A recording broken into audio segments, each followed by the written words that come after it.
Yang berbahagia adalah setiap orang yang membaca dan atau mendengarkan sabda Tuhan, menyimpan dalam hati dan mentaati dalam hidup sehari lepas sehari.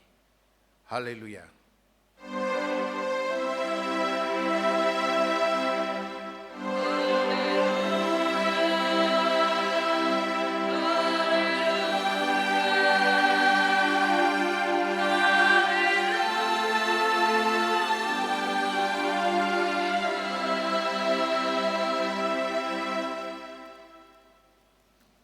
Anak-anak sekolah minggu ada enggak di sini ya? Ada. Kalau remaja pemuda enggak usah ditanya, pasti ada ya. Kelihatannya kok gembira ini karena sudah hari libur belum? SMP, SMA, SD? Masih, malah masih tes ya. Dan juga orang-orang dewasa serta ibu bapak lanjut usia, Tuhan memberkati kita semua dan Tuhan selalu menolong kita dalam pekerjaan, dalam tugas-tugas pelayanan kita masing-masing, baik di rumah, di sekolah, di pasar, di toko, di mana saja. Ibu, bapak, dan saudara-saudara, ketika Tuhan menciptakan langit dan bumi, pada hari yang terakhir Tuhan menciptakan manusia. Kemudian Tuhan mengumpulkan semua ciptaan lain, binatang-binatang di udara, di laut, di darat. Dan Adam, manusia pertama itu, diberi kuasa untuk berpartisipasi dalam penciptaan penyelamatan dunia ini, dan kemudian memberi nama kancil, kuda, semut, dan semua binatang-binatang. Demikianlah binatang-binatang itu diberi dan dipanggil sesuai dengan jenis nama yang Adam berikan kepada mereka. Lalu di dalam surat Paulus 1 Korintus 3 ayat 9, Perjanjian Baru, Paulus mengingatkan kepada umat di Korintus dan semua orang Kristen tentunya bahwa mereka adalah kawan sekerja Allah. Dan semua orang lain, bumi ini adalah ladang, adalah bangunan Allah. Jadi di sini juga Tuhan mempercayai umat pengikut murid Kristus, orang-orang Kristen, untuk berpartisipasi, untuk menjadi kawan sekerja dalam menjalankan misi atau pelayanan yang menyelamatkan dunia ini, bukan berdasarkan kebajikan dan usaha manusia, tetapi berdasarkan anugerah pengampunan dosa. Demikian juga di dalam leksionari kita, di awal pelayanan Tuhan Yesus juga memanggil murid-muridnya, antara lain Matius, orang yang sangat berdosa, orang yang dikucilkan dalam masyarakat karena dia pemungut cukai yang dianggap anteknya penjajah Romawi. Tapi Yesus, Tuhan dan Juru Selamat kita, justru memilih dan memanggil Matius untuk menjadi muridnya. Bapak, Ibu, dan saudara-saudara,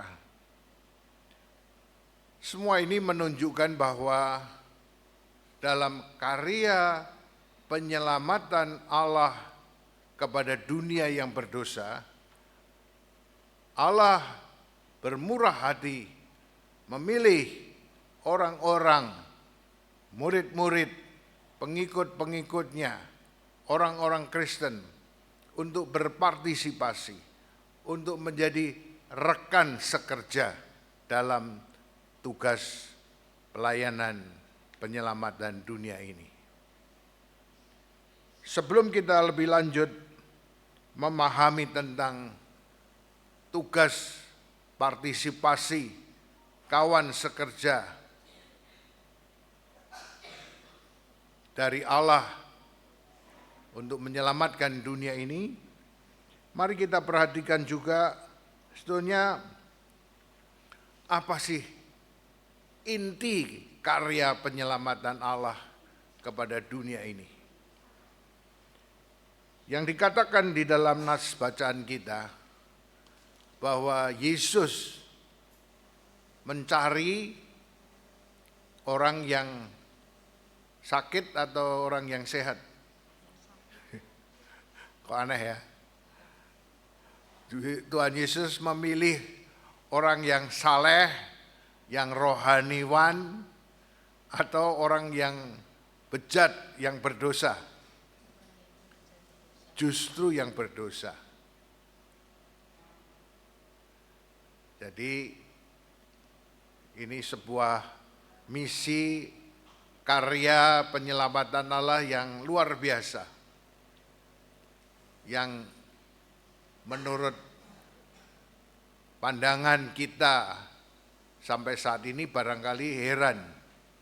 Tapi bukankah saudara-saudara dan saya juga mengalami bahwa kita, saudara-saudara dan saya ini adalah orang-orang berdosa. Kalau kita mau jujur, tiap-tiap hari dari dulu sampai sekarang masihlah kita berbuat dosa. Tapi anugerah, kemurahan Tuhan memanggil kita dan memilih kita, orang yang berdosa tapi diampuni dosanya dan diselamatkan. Itulah Injil, karya keselamatan Allah di dalam Kristus, bahwa orang-orang yang berdosa, orang-orang yang bersalah, diampuni dosanya dan dibenarkan. Kalau di sekolah, Pak Guru, Ibu Guru melihat muridnya berbuat salah, boleh enggak dibenarkan? Enggak boleh ya. Yang salah ya harus ditunjukkan kesalahannya lalu dihukum, diberi nilai yang kurang. Tetapi Injil itu beda.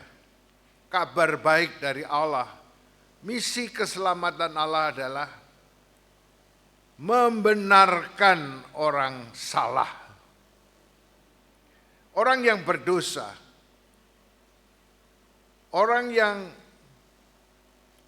direndahkan dalam masyarakat, bahkan dipilih, dipanggil, dicari, dan diselamatkan, dibenarkan.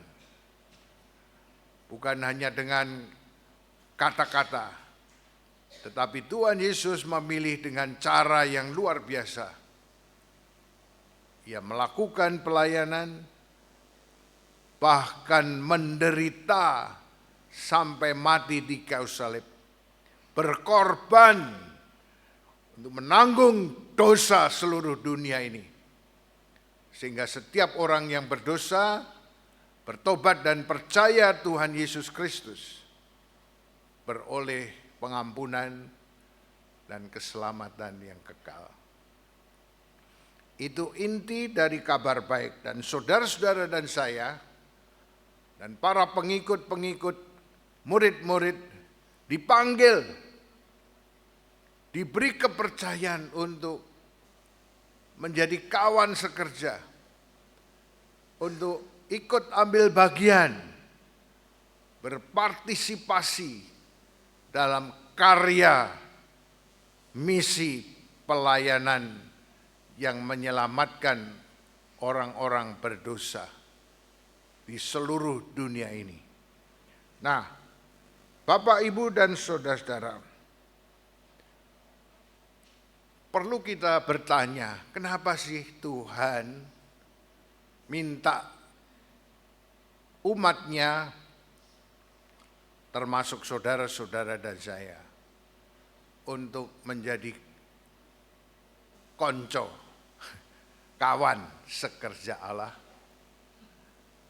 untuk berpartisipasi, untuk ikut ambil bagian dalam pelayanan penyelamatan seluruh umat manusia.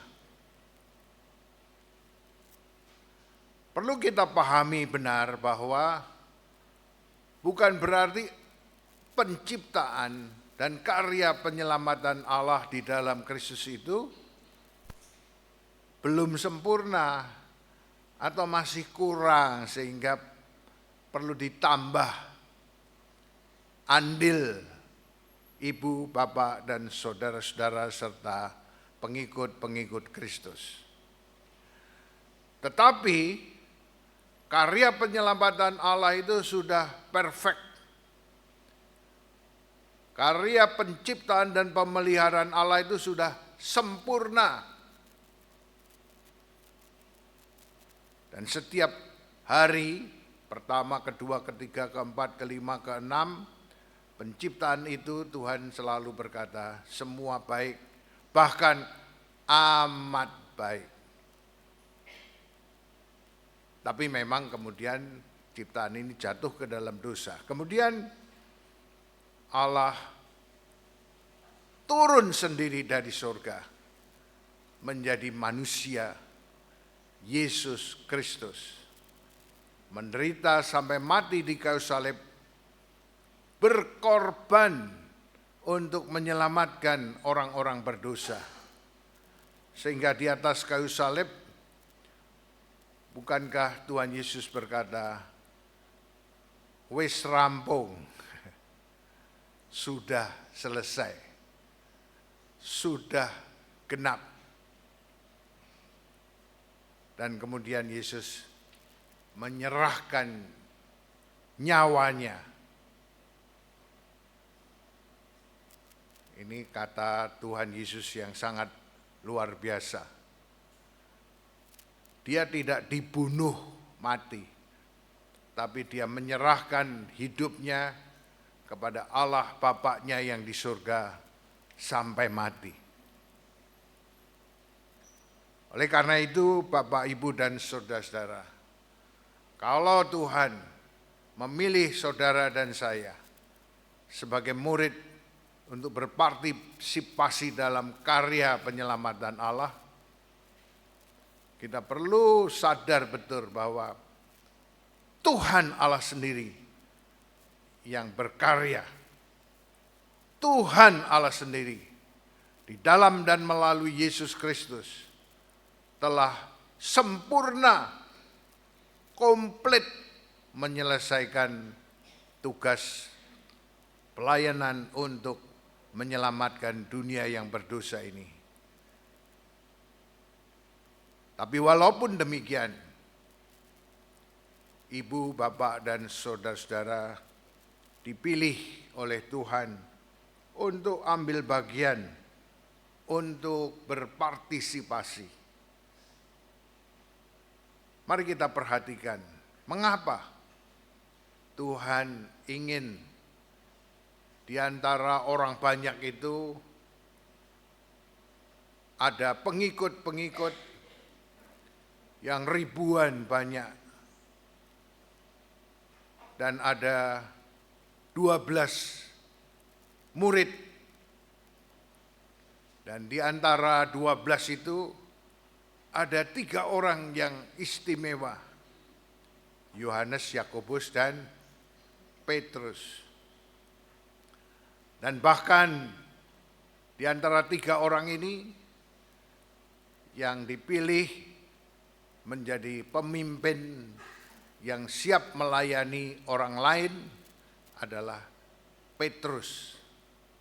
Petrus Supardi, kok Petrus Supardi? Yang di belakang itu ya Pak. Dipilih Tuhan loh, jadi ketua, jadi pemimpin para murid. Dan itu dalam tradisi umat Katolik, itu adalah paus yang pertama. Nah, kembali kepada murid pengikut yang khusus. Sebetulnya orang-orang Kristen semua, termasuk kita, saudara-saudara saya, adalah murid pengikut Kristus. Nah, mengapa sih Tuhan ingin menjadikan kita pengikut? Bukankah Tuhan Yesus bisa saja kan datang ke dunia, mengajar, menyembuhkan, melayani orang, dan lain-lain sampai menderita mati di kayu salib, dilakukan dewe saja. Tidak usah cari pengikut, tidak usah milih murid, tidak usah mengutus rasul-rasulnya. Sebetulnya bisa saja Tuhan ngelakoni dewe, tapi Tuhan itu melibatkan para murid pengikut Kristus. Ada 3 hal yang perlu kita perhatikan ketika kita belajar untuk menjadi partisipan atau murid atau kawan sekerja Kristus. Yang pertama, mereka melihat karya pelayanan Kristus. Kristus tidak cuma mengajar, tetapi dia mempraktekkan apa yang ia ajarkan. Dan para murid melihat itu, yaitu orang-orang sakit disembuhkan, orang-orang lapar diberi makan dan diberkati dengan makanan yang secukupnya. Dan bahkan orang yang sudah meninggal bisa dibangkitkan kembali. Nah, semua itu disaksikan, dilihat, bukan cuma didengar oleh para murid. Mereka melongo melihat, loh, orang sakit sembuh, loh, orang lapar diberkati, loh, bahkan orang mati hidup kembali. Jadi pertama-tama para murid itu melihat dan menyaksikan orang lain disembuhkan, diberkati, bahkan dibangkitkan dari kematian. Yang kedua, para murid bukan hanya melihat, tapi para murid juga belajar mendapat pengajaran-pengajaran Kristus dalam praktek pelayanannya. Misalnya, ada orang yang sakit, kemudian disembuhkan. Tuhan Yesus selalu bilang 2 hal. Dosamu sudah diampuni. Imanmu yang menyelamatkan. Jadi pengampunan dosa dan iman.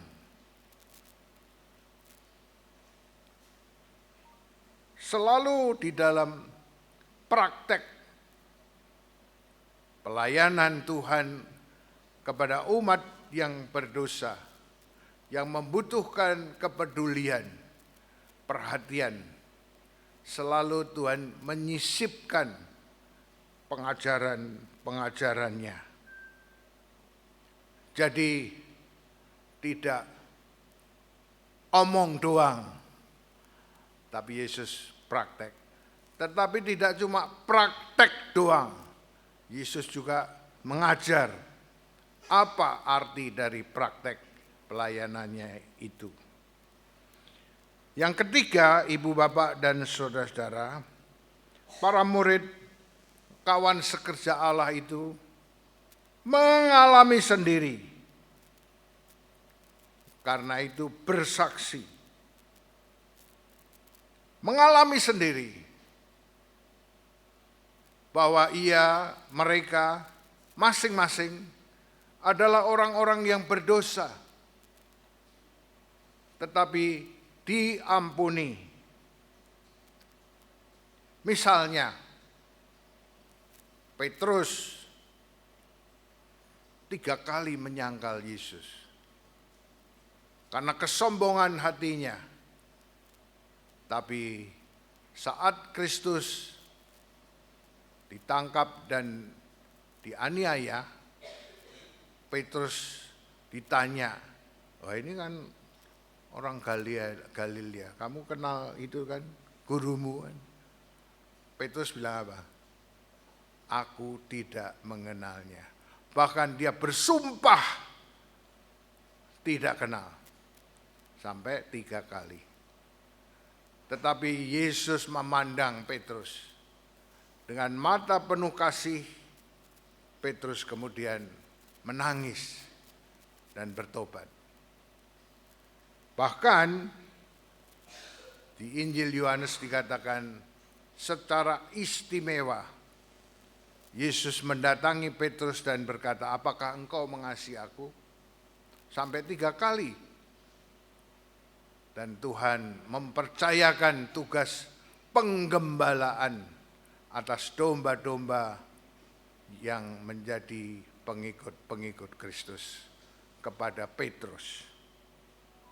Jadi Petrus mengalami, dia orang bersalah, dia orang berdosa, dia orang yang tidak baik, tetapi diselamatkan berdasarkan pengampunan. Abraham, dalam leksionari kita tadi, diberkati supaya ia memberkati. Thomas, salah satu murid Yesus yang ragu akan Kristus bangkit dari antara orang mati. Secara khusus Tuhan Yesus menemui Petrus, sehingga Petrus berkata, "Ya Tuhanku, ya Allahku." Bagaimana dengan pengalaman iman kita, saudara-saudara dan saya? Apakah kita sudah bersaksi juga menjadi kawan sekerja Allah, menceritakan pengalaman hidup saudara dan saya, kita semua? Sebagai contoh, ada di antara kita yang dulu bertahun-tahun yang lalu sakit parah, harus dioperasi. Dan kemudian secara ajaib orang ini sembuh dari sakitnya. Dan sisa hidupnya sampai sekarang diserahkan kepada Tuhan untuk melayani. Ada lagi di antara kita, saya melihat dan menyaksikan ada seorang ibu yang kalau bahasa Jawanya itu gemati kepada mertuanya. Sampai ketika mertuanya sakit parah, ibu ini, menantu ini ngopeni, memperhatikan, merawat, peduli sampai ibunya meninggal dunia. Saya mendengar, saya tidak menyaksikan, tapi saya melihat manfaatnya, akibat dari pelayanan anak menantu kepada ibu mertuanya. Sampai dengan hari ini, anak-anaknya, cucu-cucunya diberkati Tuhan. Ini bisa menjadi sebuah partisipasi untuk menyaksikan bahwa Tuhan memakai ibu ini untuk menghormati orang tua. Tuhan memakai ibu ini untuk peduli kepada orang-orang yang lemah.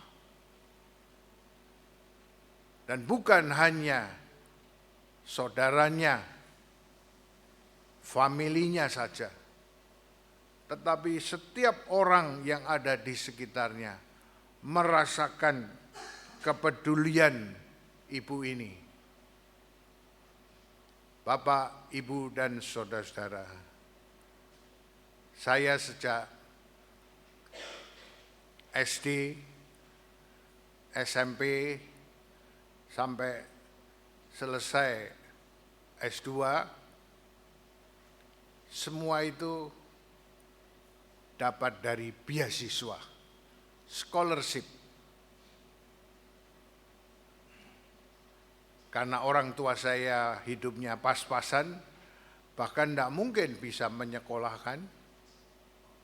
Gereja waktu itu melihat dan memberi beasiswa. Saya merasa seperti orang-orang yang lapar dan dahaga, tetapi diberi makan dan minum oleh Tuhan, sehingga antara lain bisa sekolah, bisa mengecam pendidikan.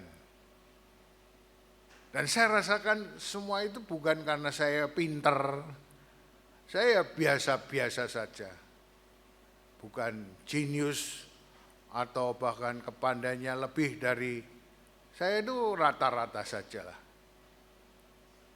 Tetapi Tuhan memakai orang-orang untuk membantu dan memberi beasiswa. Itu pengalaman iman, ibu-ibu, bapak-bapak, dan saudara-saudara semua.